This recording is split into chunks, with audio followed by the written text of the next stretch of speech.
Hey everybody, welcome back to the channel. This is going to be part 3 of the series on the NH35 Submariner build inspired by the Artisans de Genève rough mat.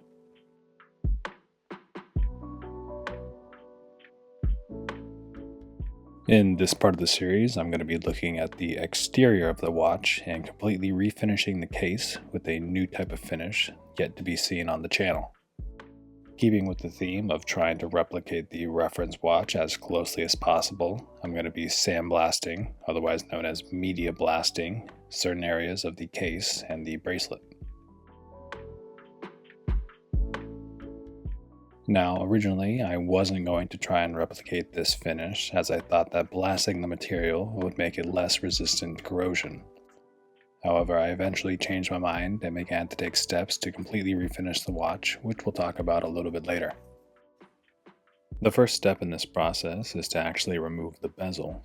You saw just prior to this, I was able to remove the little retaining spring, and now I can pull the bezel straight off the case of the watch. Now I can remove the little click and the click spring from the case, and we're set to move on to the next step. This next step is where the fun begins. Well, not really. I need to protect the top and the bottom of the crystal, as well as certain areas on the case and the bracelet. To accomplish this, I'm going to be using masking tape to cover up and protect these areas from the media. And just to be clear, when I say that I'm protecting something from the media, I'm not saying that CNN, ABC, or Fox is after it. Media is simply the term for the abrasive that comes out of the media blaster. I know me talking about how I'm masking every different part of the watch case is not that exciting, so we'll just leave that running in the background, and I'll tell you the story of all the trials and tribulations it took to get to this point.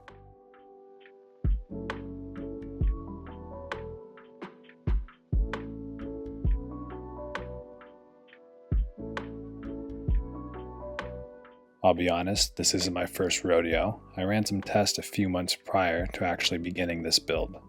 As I mentioned, I originally wasn't going to sandblast the case and bracelet. I was worried that doing so would ruin the corrosion resistance of the steel. In addition to this, the only media I had access to was used for industrial powder coating, and I knew it would have been way too abrasive.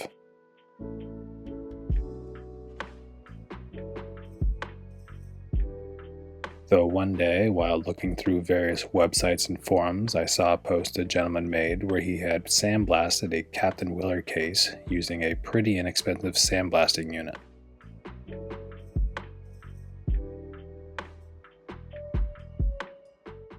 The refinished case looked good, especially in direct sunlight, and the finish seemed uniform on the various edges of the case.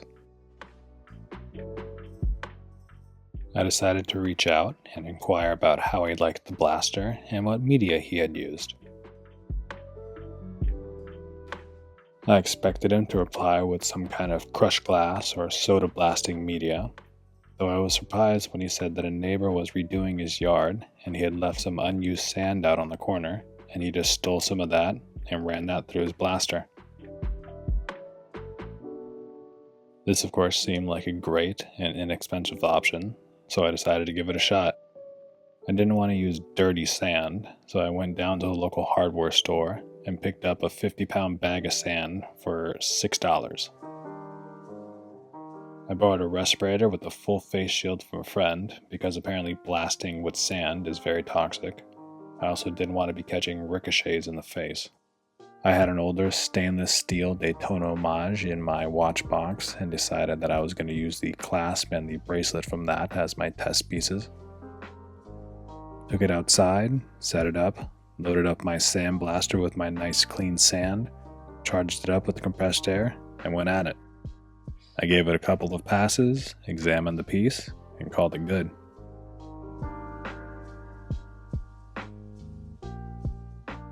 The finish had definitely been changed.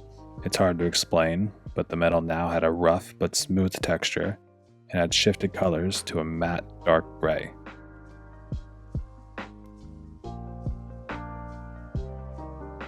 Immediately after the test, I thought it looked good, especially when compared to reference photos.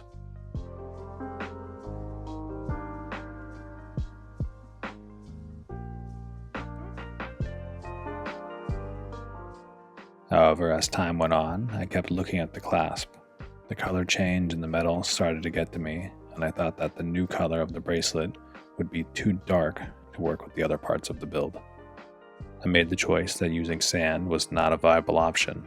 I began looking around for other media types before landing on crushed glass. This seemed like a less abrasive option, which in theory would give me a similar finish, but would remove less material, thus not changing the colors so drastically. I ran through the same set of processes, used the same Daytona homage as before, but this time instead of using the clasp, I used the bracelet. I locked and loaded the sandblaster, now with my new ammunition, and hit the face of the bracelet with a couple of passes. The results were vastly improved. Now, instead of that dark gray color, I had a uniform textured finish in a silver color with a dull shine. I knew right away that this was the correct choice and that I would be using crushed glass for the media for the actual watch.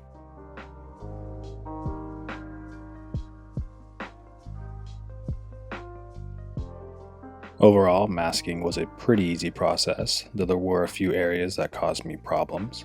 This included the right side of the case and the crown guards. I wanted the media blasted finish up to a certain point, and the tape really didn't have a large surface to adhere to. Another area that caused some trouble was the back of the case.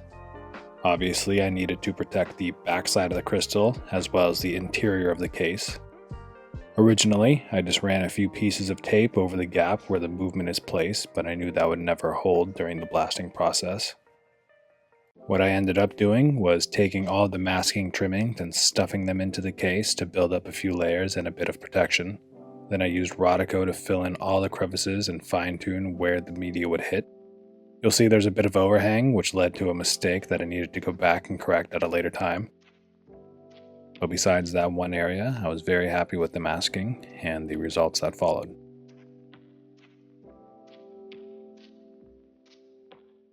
You'll see what I was talking about here. I've placed those trimmings into the case to protect the crystal and where the movement goes, and now I'm placing a bit of Rodico into the groove that the gasket sits, and then in a little bit I'll get that fine-tuned. I have to be honest, I was a little bit worried that over time the media would break down the Rodico, though it proved to be very resilient. Here I'm just tidying up the edges of the Rodico with the backside of my tweezers. And with that, all the surfaces of the case that needed to be masked off have been protected, and we can move on to the clasp and bracelet.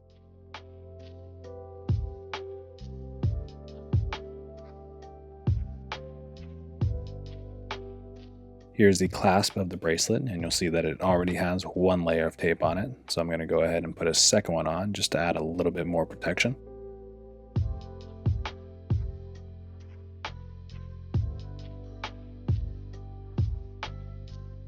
Throughout this entire process, I was really hoping that I'd be able to apply the tape and then run the X-Acto blade down the edge of the case or bracelet and cut through it much like you cut through paper with scissors. That was almost never the case, and I had to resort to sawing back and forth with the X-Acto blade.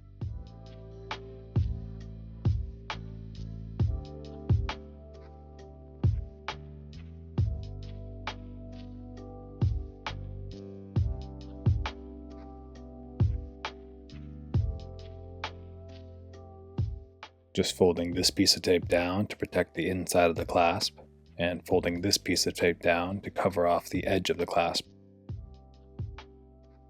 With the clasp having so many nooks and crannies inside of it, I wanted to do my best to keep the sandblasting media out as best as I could.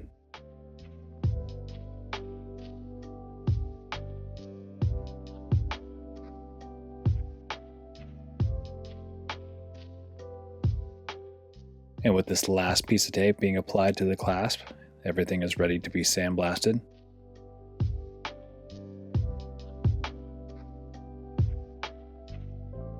I did not film the media blasting process. I figured there's only a couple things worse to expose a camera to than enamel paint, and crushed up glass is probably one of them. I didn't want to have to find leftover glass in my case or bracelet, and I definitely didn't want to find it in my camera.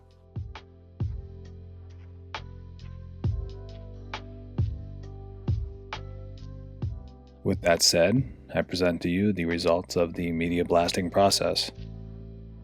Starting off with the bracelet, you can see that there's a nice even texture throughout and a nice dull shine to it. Though similar to the brushed finish, there is a distinct difference. Here's the case back, something I did not feature earlier on, maybe because I forgot to do it until I brought it out to the sandblaster. It too has that nice even shine all the way around and was a lot of work to mask off to just have that one ring of blasted material. And last but not least, the media blasted case.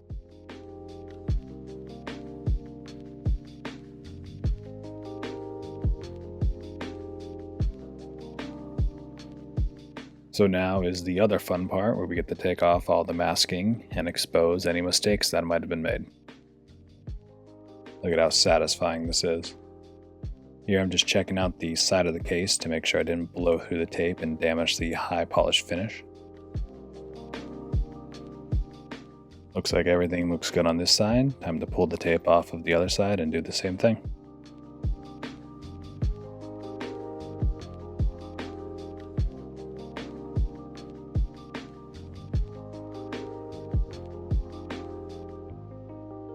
This side looks good as well. Time to remove the tape that protected the crystal and make sure that that's all still intact. Definitely not the best use of tweezers here, but I needed to get a little bit of a handhold to pull off the tape.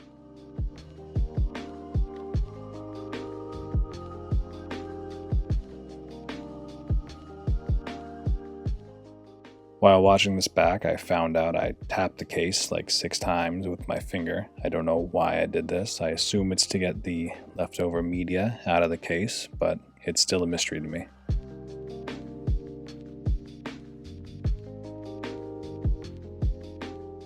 And just like Christmas morning, we're going to tear this thing open and find that the crystal is still intact. So we are all good on that front.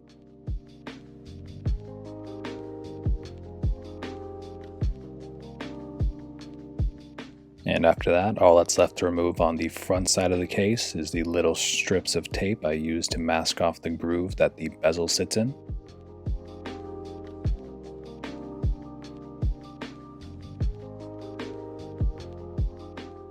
And once I get those strips out, it's time to flip the case over and get the masking out of the back side of the case. As you can see, this stuff was stuck in there pretty good, but once I get a nice little grip on it, it all pops out easily. And now we can see the actual results of the masking and how the high polished and sandblasted finish pair on the case. There's a little bit of leftover crushed glass inside the case. We'll go ahead and take care of that later on.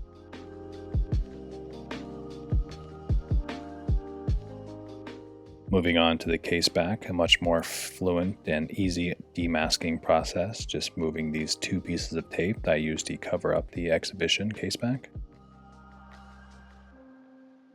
This of course was one of the easier things to mask off, and of course I did not film it as there's a little groove between the case and the piece of crystal that I could stick the X-Acto knife into and just run it around in a circle.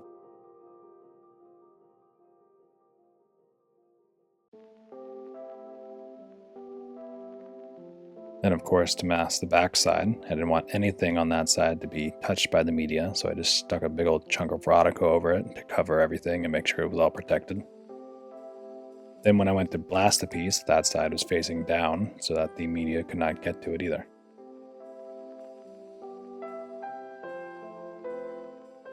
Moving on to the clasp, and it appears I've already removed a few pieces of tape at this point, so just taking off the last big one here. A little bit of an issue here with the lift lock, most likely caused by 1 or 2 leftover pieces of crushed glass still inside the clasp. I'll go ahead and get those cleaned out here shortly. Speak of the devil, you can see I've gotten the clasp open and there's a few pieces of crushed glass that have found their way inside, so we're going to tap it and get those out.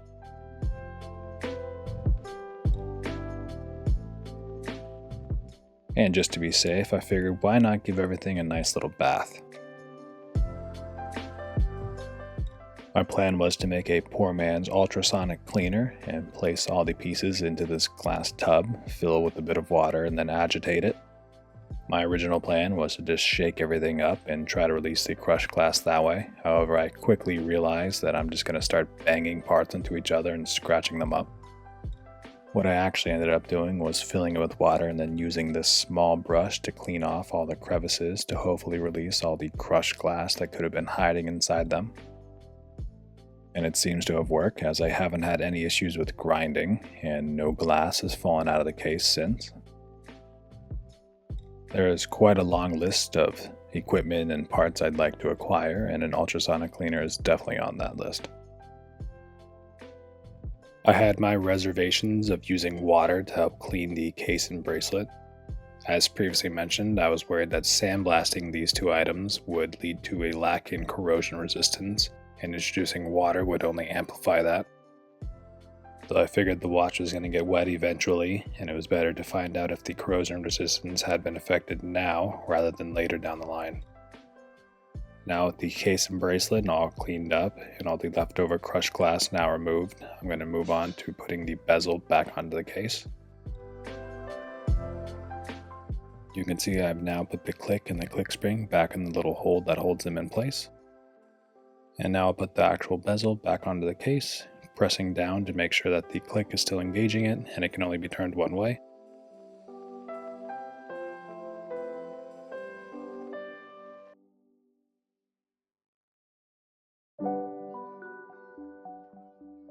And all that's left to do now is get the retaining spring into place.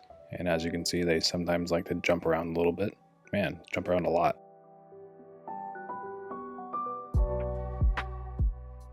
Eventually, with the help of my fingers and some clever editing, the retaining spring is in place and the bezel is locked in.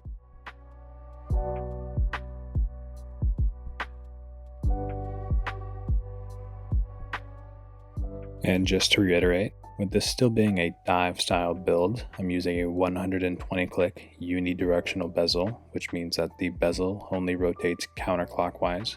You can see I'm trying to force it clockwise and it's not moving, which is exactly what I'm looking for.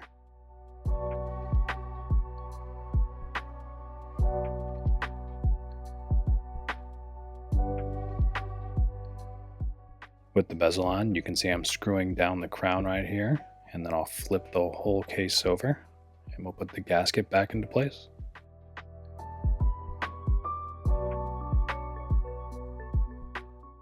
At this time, the gasket is still dry and unlubed. I'll wait until the movement has been cased up before taking care of that step.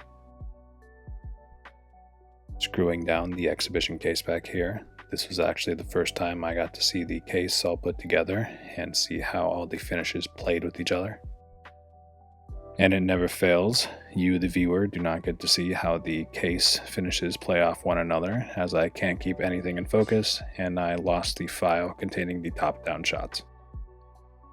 Eventually I figure out where to put the case and how to focus the camera and get you guys a glimpse of the different finishes on the watch. You can see that the media blasted finish is very similar to the brushed finish, however it does have a distinct look and texture, which is nice.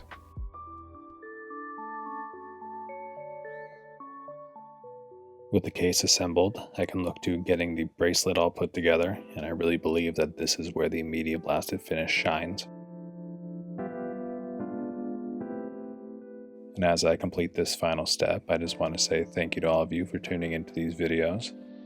The next video in this series will be the final video of the series, as I'll be taking all the preparation work and assembling the final watch. If anybody watching these videos is interested in a new watch, please feel free to reach out to me at goldenstatewatchshop@gmail.com or on my Instagram @goldenstatewatchshop, and I'd be happy to discuss the build with you and work together. With that said, here's a final look at the bracelet in all of its media blasted glory. Unfortunately, we will not be looking at the watch in natural sunlight, but thanks for checking out the video. We'll see you next time. Thank you.